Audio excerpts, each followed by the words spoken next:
What he said. And 99.99% of the people walked away. They immediately just walked away. But he also addressed them in that address, in the public address, and said to them there about his father in less than 2 or 3 years. How many, most of the people that was at Cobo Hall at the time were all from the Michigan area. They filled the place up. And he questioned why they're not here now. He said it should be filled with the people from just Michigan. And that they would have to get up and let other guest people sit down. And he spoke on it on many occasions about the imams that said they're under his leadership. And he has told us all. When the Imam's telling us something, he's giving us hints of something. He says, I got maybe a handful of them that support my leadership. That's the Imam Muhammad's word. A handful of them. And alhamdulillah, as I said to the Imam, I refer to him as boss. You know, that's how when the Imam, you know, I said, yeah, boss, what you got, boss? What you gonna do? What's going on, boss? That's how of affection. You know, boss. Ain't that something good you can call another black man boss? I was so happy I didn't know what to do with myself. You know, black man, yeah, boss. Wasn't a white man. I mean, what do black? Yeah, boss. With real situation, what you need me to do, boss? Huh? Oh man, that's love. We've come that far that we can do that. Only Islam would give us that ability. And I've been blessed because before being asked to being volunteered to be the Imam of this historical Masjid Imam Shabazz, I worked with him a couple of years after he came in office in 1975. I was working before then in the first resurrection as my skill is in the construction field, plumbing and etc. For most of the masjids in New York City where I was born at there, most of those masjids, they all knew me because me and the two brothers with me, we went around and did all the work. For all of the businesses and things that we had, we would do all the work. And volunteering to do it, you know, because we were on a mission. We joined the Nation of Islam. We joined, and when I came in the door, and they told me, brother, once you join here, you know you can't get out. Yeah, they said that. And look in New York, that's what they said. Once you join, brother, you can't get out. You try to get out, brother told me, if you try to get out, we'll kill you. And my answer was, well, I'm already dead. That's why I'm here. So ain't too much killing you can do. I come here to get life. I don't know nothing. I never forget it. I mean, I had my family and my love for always wanted to have family and children based on my own background. My mama did a great job, but I never knew who my father was, and etc. And all those things impacted. And I seen some of the things as a young man that I wound up getting into was because that father wasn't there. Mama did everything she can do. But for a boy, that father needs to have input. All right? And because it wasn't there, you search out somewhere else and you find the wrong mindsets that you cling with, that you shouldn't cling with, and wind up getting into trouble. But my mama did the best job she could do, and may God give her paradise for what she did with 9 of us on her own. Takbir. And there's a whole lot of mothers sitting here probably can identify with that right now. You know, I mean, you know, there's nothing like mother's love. Nothing like mother's love. And as I said at a recent time in looking at this, that, you know, said that as God has said to us in the Quran and the Prophet demonstrated, and Imam Muhammad helped us to understand it. When it says about the wound of the mother, and the wound is, again, the community. It represents the bigger picture. But uses mother. Mother is the image to have, and what have you, of protecting the community and etc. in terms of the man going out and doing what he needs to do to bring back and establish that community, and then the mother maintains it. One of the great images we have today of that kind of mother is in the Jewish community. You have to witness to that. The Jewish mothers protect those communities. She's the one behind that. She protects that community. And men go out, and the young men and husbands will go out and do. She's the one that calls the shots. She makes sure that that is maintained. We have been derelict in our duty in terms of doing these things, but the mother and the whole dynamics of birth as God created birth and how it happens and etc. And it's throughout the Quran. You can read it for yourself. I'm not going to go into that. But the point I want to make is that God places us in the womb of our mothers and see both sides. See the womb of your mother, but also see the womb of a community, which is a bigger picture. And he places us there with a soul that has already been clocked into it to want good and nothing but good. But knowing that there's going to be an influence that's going to come and try to take it off its mark. But he places us in his womb. And he places us in his womb, and in the womb of the mother is where you get baptized. You in water. You're in the water that God put there and designed. That's the original baptism. Alhamdulillah. You're baptized right in your mother's womb. And then God ties a rope, and you know the words, and hold on to the rope of God. Hold on to that innocent, pure life and maintain your community. Whatever you got to do, protect your mother, protect your community. That's why slavery was so horrible, because they knew that, and they tried everything they could to separate the family so there would be no one. But all their efforts and everything they did, what happened? We here today, it failed. Takbir. Yeah. We not only survived, but we thrived in it. Huh? So at this time of all the struggle and what have you, as I've said recently, with the great mother, Fami Luhama, and she said it best: I'm sick and tired of being sick and tired. Huh? You hear about police brutality and killings and what have you. You hear about the drugs taking us over again. You hear about the miseducation. You hear all these daggone things. And if you awoke, you say, I'm sick and tired of being sick and tired. So when are we going to work as a family works?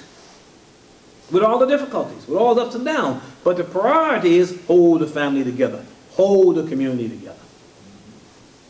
So these efforts in Inkster, Michigan, because the Imam said, we have to stay here, we have to do this. Everybody else walked away.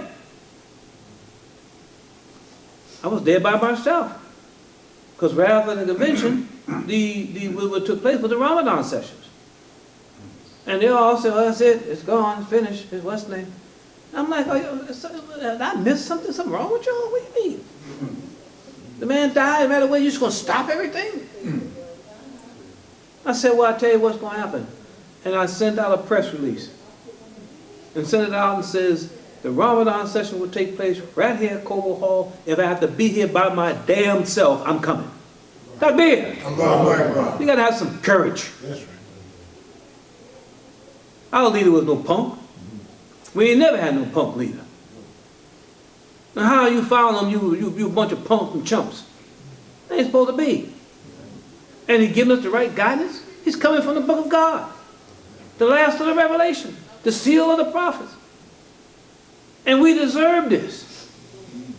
We deserve to have this word come to us. We deserve it. We earned it through our toil and struggle, and still holding on to God even if we didn't know the right name.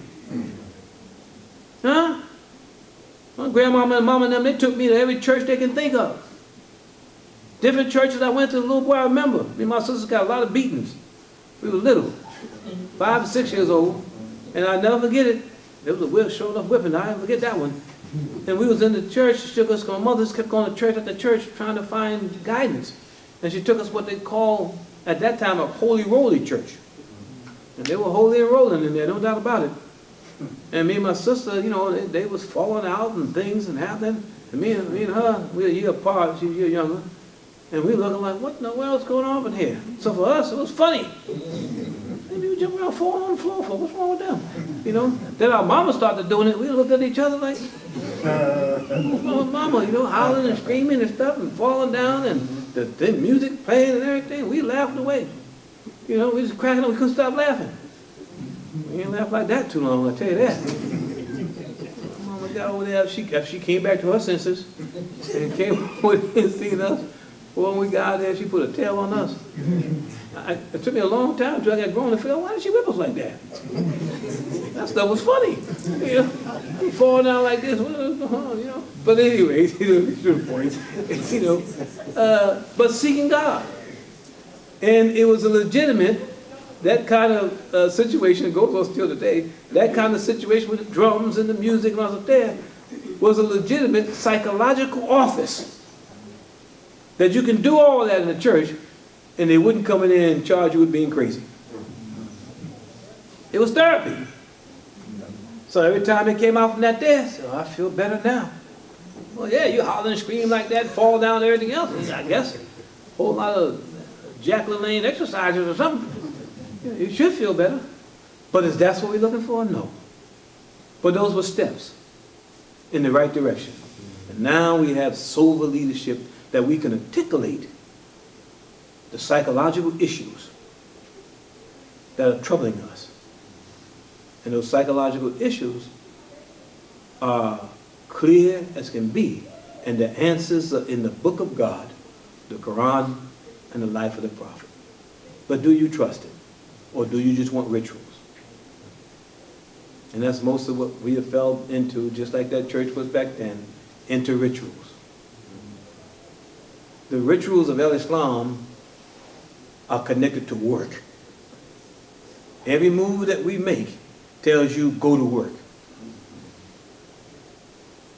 And it's all tied to 5. Everything's tied to 5. Huh? 5 essentials, 5 prayers.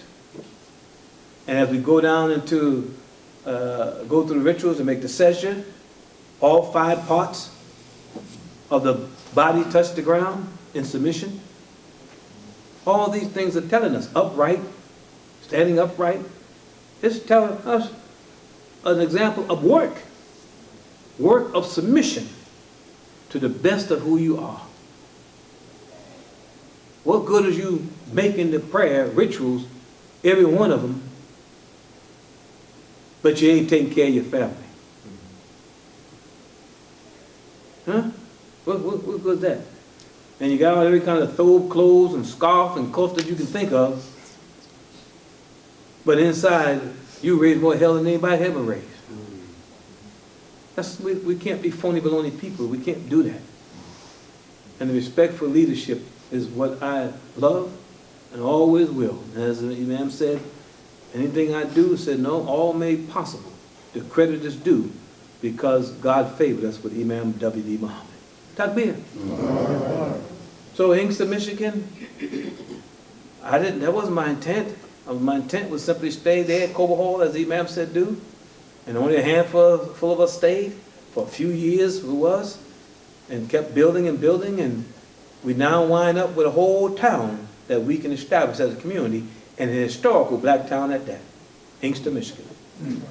It was a town that Henry Ford set up for the black workers who were living in Detroit, which was a distance from where the plant was. The plant is in what they call Dearborn, Michigan. And that time, that area was Ku Klux Klanish. And the workers, when they finished work, they had to get out of there. And they had to be careful going into work there, and etc. And Mr. Henry Ford, may God be pleased with him, set up that town so that they'd be closer to the plan and not be so subject to the racism, etc., and the threats that were made against them. They had a mayor there in Dearborn that's documented that said to the police department and say, and when Henry Ford did say, well, you work here, but before sunset, you better be out of here. And gave the police the orders to shoot any nigger that was stayed in there. That was their words. You can look it up for yourself. So we need to think about these things, that God now has favored us to step into that kind of place and have an opportunity to have total leadership, control over a whole town. Alhamdulillah. And God favored us to purchase a school there, 280,000 square feet, the school itself. Sits on 22 acres of land. It was the school that was a dividing point for Inkster, where you still had black on one side, white on the other side. Well, this school was where the white students majority went to. So you know they had everything in there. Auditorium, 1,000 seats. Limited-sized swimming pools, lavatories, gymnasiums. You know, they had it all, top of the line. Football field, track field, baseball field, tennis courts.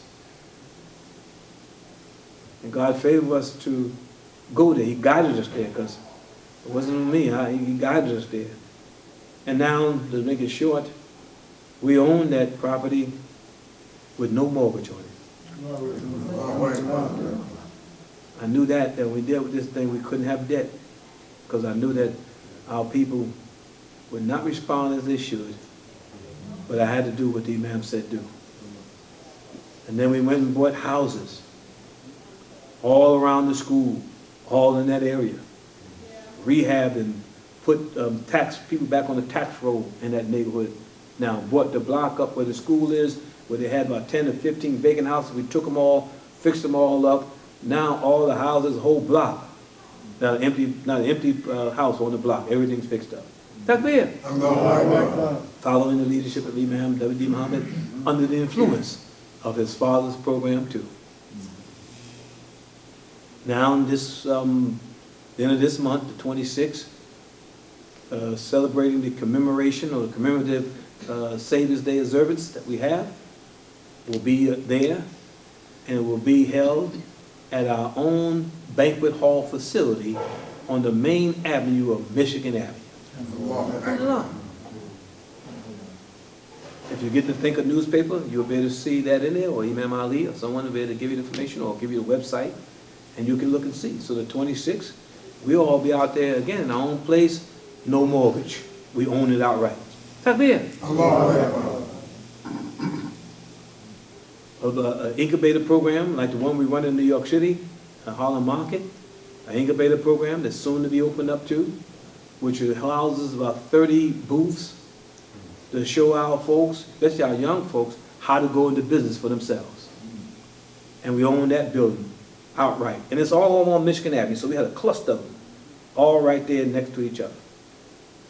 We're working on a cosmetology school situation to where we're trying to set something up for all the Muslim sisters in particular, that they can come and get the me time and be able to relax and get their hair done, their nails done, feet done, whatever, chiropractor, all those things there geared towards the Muslim sister having that opportunity.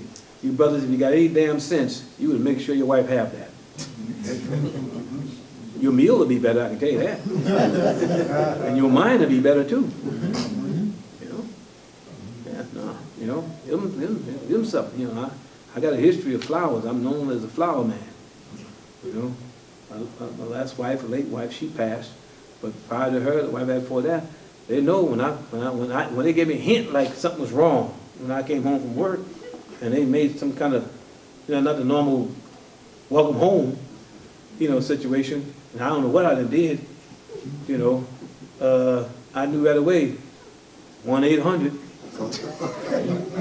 Yeah. I know, 1-800. This flowers? Listen, I need about $300 worth this time. When I can't figure out what I did, give me the most expensive one you got, you know.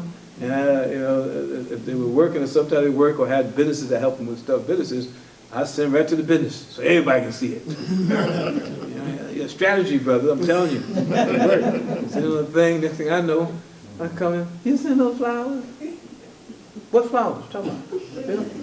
Yeah. Oh, those, yeah, I send them, you know, I thought about you. Oh, yeah, and Sister so-and-so, she's seen them, and Sister so-and-so, he's seen them. What occasion was it? What is this about? The anniversary of this? Oh, no, he just sent them. Wait, get your I forget I'm on camera here. I got I mean, you know, that's what you're supposed to do. And some fellas, I give them advice, and they don't know how to handle it, though.